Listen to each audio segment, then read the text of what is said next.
Hi, this is Tim of the 1916 Company. Welcome and thanks for logging on. If you love this watch, email us. Team Mosso at the 1916company.com. It is in the description below. Your purchase and pricing email question line for buying this or any watch you see on any of our platforms. Reach out to us directly. Mosso at the 1916company.com. Today we're looking at a model launched in 2005, sometimes described as the Freak 2. This was the follow-up to the 2001 Freak, a landmark watch that I've described as the foundational piece for the entire modern watchmaking era. And what you see here is a larger, more refined, more reliable evolution of that original Freak. This is the Freak, 28,800 vibrations per hour. So whereas the original was 21.6, this is 28.8. It is a better timekeeper and a better watch all around. It is no longer 42.5 millimeters. Now you can see in rich red gold with a few white gold accents. It's 44, but it's thin, as it's only 12 millimeters thick, 55 millimeters from lug tip to lug tip with a 22 millimeter spacing between the lugs. The strap, as you can see right here, is brand new. It has not been broken in. It has not been softened up. As a result, I've got to pull it fairly tight to get the watch to fit my wrist, but it does fit. The lugs are inboard of the edge, though only just. I'd recommend if you have a wrist my size or larger, you can wear this. But if your wrist is smaller, you want to go for that original 42.5 millimeter Freak, or try to find one of the titanium cased Freaks that would come around much later. Taking a look at the watch, you can see how it will fit underneath the cuff. So for something that is large and rose gold, it'll fit underneath the cuff as a watch like that should. And the largest dimension is going to be that span across the wrist, which you can see from over the top and down the barrel. 12, again, is a very thin profile, especially with the domed bezel. The strap here is rich and luxurious. It's locked to the case flank, conforming, profiling, matching the slope of the lugs and the curve of the case, so there's no daylight between them. Very upscale. We have here large rectangular scale alligator leather in a dark blue. There's a monotone stitch, there's a folded edge, no crimping, no gouging on the bottom. And it is paired with the Ulysse Nardin matching rose gold folding clasp, which includes internally ceramic spring-loaded pin snaps, so over time the snappiness, the tolerances will remain undiminished. And then you have Ulysse Nardin with media blast and polish, plus it's a twin trigger release with the swing arms of the clasp doubling as springs for the trigger system. So you have to press both of them to open the clasp, which is good because this is a large and heavy watch. You have a little UN logo on there. The anchor reminding you that Ulysse Nardin in the 19th and early 20th century was famous for its navigation clocks, its deck chronometers, marine chronometers, often featuring little badges on their flank with blued screws fixing them. And that's exactly how this watch is numbered, with a marine chronometer style individual numbering plaque held on by blued screws.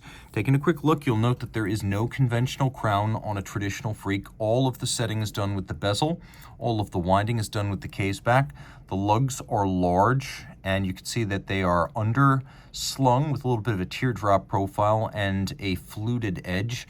And then there's a serration all the way around the bezel because you use the bezel to set the time.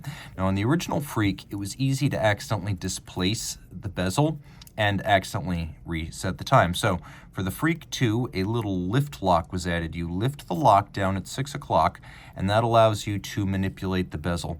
Now you also realize pretty quickly that this is an easy watch to read. The movement is a carrousel, which is similar to a tourbillon, except invented in the late 19th century by Dane Bonnickson instead of the late 18th century by Abraham Louis Breguet. Bonnickson was trying to create something that would serve the same purpose as a tourbillon, rotating the escapement and hopefully evening out the effects of gravity, but he wanted something more durable than a tourbillon, so the carousel was created. So here we have a separate drivetrain for the escapement and for the rotation of the carousel. As a result, I can move the entire assembly without crashing the escapement. Now you can see that the baguette movement, which includes everything from the drivetrain to the escapement to the balance hairspring, the oscillation assembly, this is basically the whole caliber absent the mainspring, which sits on the back. And it acts as the minute hand of the watch, and it will make a full circuit every hour if you leave it be.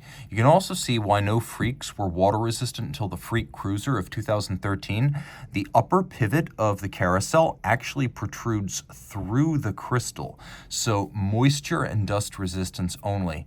Now, once the bezel's unlocked, it's easy to move that minute hand and thus, by extension, the hour hand underneath. When you're done, you just lower the lock. Now it's fixed. Lots to love on this dial. You can see it features Ulysse Nardin's beautiful nautical blue. We have a combination of blued screws that have been heat fired as well as polished screws. Take a look at the edge of the carousel bridges. You can see they have been beveled. Cote de Genève across their top, satination on the indices for the minute and the hour, and if you look carefully, you can see they've been beveled beautifully on their edges. We have a technically sophisticated movement, the UN-26. So Carol Forestier-Casapi, later of Cartier, later of Tag Heuer, created the idea for a watch with a large circumferential mainspring and a movement in the middle. That was back in the 90s.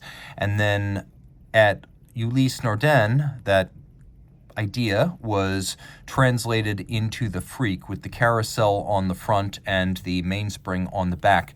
Now you wind the watch using this case back, and you can actually see that the mainspring will begin to coil up. And you can see that the finishing on the evacuated barrel cover is beautiful because it's beveled and solarized. And then we have a nautical blue with a wave motif and a lacquered inlay on the back, along with a sunburst center and blued screws. 7 days of power reserve.